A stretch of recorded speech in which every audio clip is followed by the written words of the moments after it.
Bila sam u Parizu sa mamom pre, možda 2 godine, već prošlo, da. I bili smo kod njene drugarice, koja je jako jedna inteligentna žena bilja.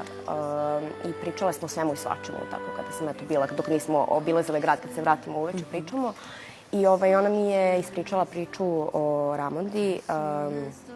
I to je mene toliko, ja sam odmah to stavila u not, zapisala sam u telefon kao ide. Mnogo mi je, ne znam, prelepo mi je stvarno bilo, zato što je to jedan cvet koji, eto, kažu, diže se iz pepela, srpski feniks, cvet koji ima jako veliku simboliku i za naš narod, i generalno, ja mislim, i za svakoga, predstavlja nadu u nekom najgorem mogućem trenutku.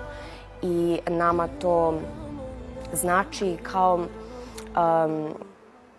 izbavljenje iz tog nekog velikog stradanja koje smo mi konstantno imali, ali eto, u tom Prvom svetskom ratu je obeležilo to da smo se mi oslobodili i onako, mislim da je malo